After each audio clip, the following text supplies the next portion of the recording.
It is a worldwide problem that women have always been discriminated in the workplace. Workplace gender discrimination is a huge problem that is completely unnecessary and unfair and needs to be changed. We asked two women with different job positions some questions about being a woman in the workplace. Those women are our mothers. How are you discriminated in the workplace just for being a woman? Because of the profession that I work in, and especially due to the state that I primarily work in, where there's a lot of conservative or old-fashioned people throughout that, especially in certain regions. Sometimes when I would go out there, sometimes I would be talked down to. One time, after giving birth to my first child, I had a man make rude comments to me about being on maternity leave.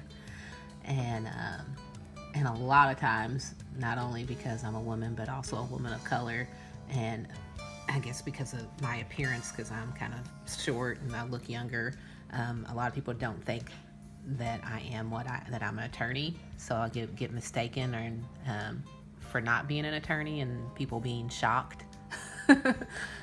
Which is kind of crazy because probably 50% of people in law schools now are women. So that's probably the more common experiences that I had that were discriminatory. It was, for women, we struggle with making sure we're seen, and not just seen, but others know exactly our worth and what we bring, what value we bring to the company. Men are very good at telling people how much they're worth and what they do and all the great things they've accomplished. Women are more subdued.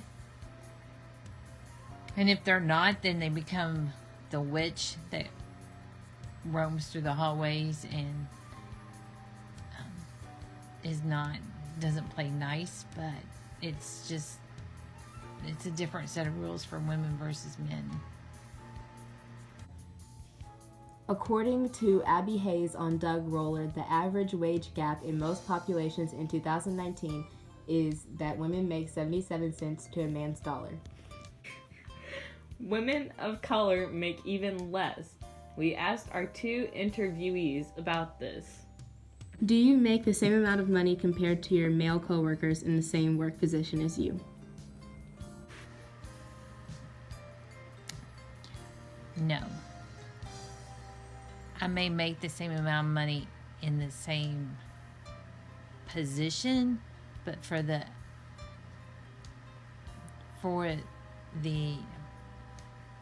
tenure that I have in my career, I do not make the same amount that men make with the amount of experiences that I have compared to someone who's new, who's only had a few years of experience, probably makes what I make, and I've got 20 plus years in the field. There's nobody in my office that has my position, so I make what I make where I'm at. The wage gap is a very big problem, and it is completely unnecessary. It shouldn't be present in any job anywhere. Because of the wage gap, women are left with 20% less money than men. 80.4% of single parents are women, and if they aren't making as much money as they should be, it's the children and the mothers that will be suffering. If women are making that 20% more that they deserve, then they can afford more things for their children or for themselves. The wage gap isn't the only problem that women face in the workplace. There are problems with women being in leadership roles in their jobs. According to Biz Journals, only 25% of women are in prominent leader roles in America as of 2019. And only 5% of the Fortune 500 CEOs in America are women. These statistics don't always have to do with skill. These leadership roles are being given to men before women are even being considered for the jobs. One of the worst examples of this is the Pregnancy Discrimination Act. Women can be passed up for jobs or promotions, and only because they are pregnant. This act was made in 1978 and is still in act today in 2019. We asked our interviewees about their experience in this subject. Are there any opportunities in the workplace that you were passed up for just for being a woman?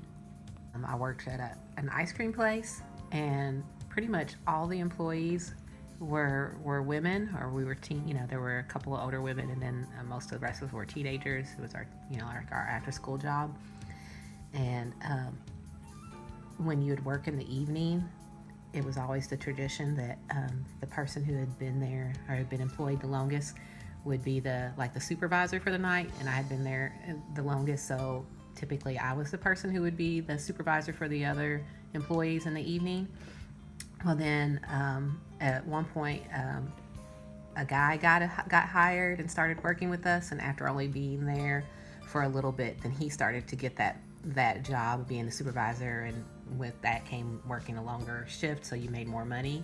So he started getting my hours, and my hours got cut, and it was just, even though he hadn't been there long and I worked with him, he was kind of goofy. And so he really wasn't deserving of those hours, and we knew it was because he was male. Okay, so first job I had after I graduated with my Bachelor of Science degree in accounting was at Humana in the finance department. Finance is very typically male dominated, which was exactly how it was at Humana. And I reported to a male who reported to another male who reported to another male. So all the management was pretty much men in this department. The male I reported to was, after I'd been there a year and a little over a year, was promoted to another position, and I wasn't even allowed to apply for the job, but I was told I was going to have to train the person coming in, but I was not qualified to do the job, even though I'd worked side by side with him and had done the job. Once again, it happened when I was at Sumner Realtors. Worked under Ted, worked beside Ted. When Ted resigned, they told me I wasn't qualified. They brought in a man to do the job. So, where it happened at Apris. At Apris, I was the first female director.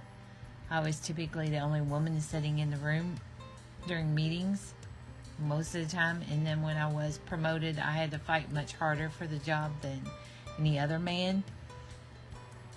Most men will get the job when they're only 50% qualified.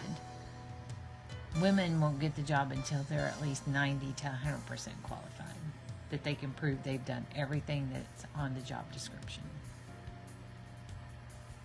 What were some of the struggles of being a woman and trying to start your profession? So first off, my mom wouldn't let me go to college. That was not an option for me. So I had to fight back to even get to go to college. However, my brother was 5 years younger than me, was immediately allowed to go to college. So yes, it was a fight from the very beginning, because the expectation was that I would just find a job and get married and have kids.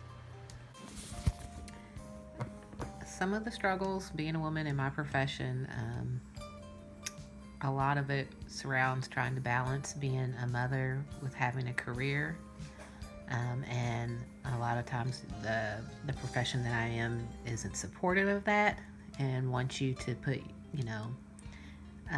your parenting aside, and parenting is something that's very important to me and a priority. One of the worst problems women face in the workplace is sexual or just regular harassment. According to fairygodboss.com, 1 in 4 women experience sexual harassment in the workplace. Of those 1 in 4, 75% experience retaliation rather than help when reporting the harassment. Being harassed can genuinely affect many women mentally and physically. Women should not be getting harassed in the workplace, and they especially should not be getting real retaliation for reporting the harassment. We asked our interviewees about this topic. Have you ever been retaliated more severely than a male coworker who did the same bad thing as you did? So while working at Apris, there was one incident where I was so frustrated that I was not being treated respectfully. And so when I went and voiced my concerns to Ted, who I'd worked with for a really long time, he did not see it. And so when he and I collided and I voiced in a very strong way how frustrated I was, yes, I was essentially written up for disrespecting him when all I was doing was trying to explain and show to him how frustrated I was that I was not being treated respectfully. I didn't do any bad behaviors, but it wasn't, I don't know if it was just gender or other issues going on, but in my previous job, I worked in state government, and a new governor came in, and things began to change very swiftly. And previously, our staff was mostly female, and then a lot of males came in. And when they came in, they most certainly received better treatment. There wasn't any bad things that I did that they, they did do some things that were rude, but we were treated very horribly, and some of the males that came in were inexperienced. We were training them and showing them the ropes, and they were getting promotions and getting treated better, going to lunch with the boss, having access to things that we were cut off from, and it was pretty bad.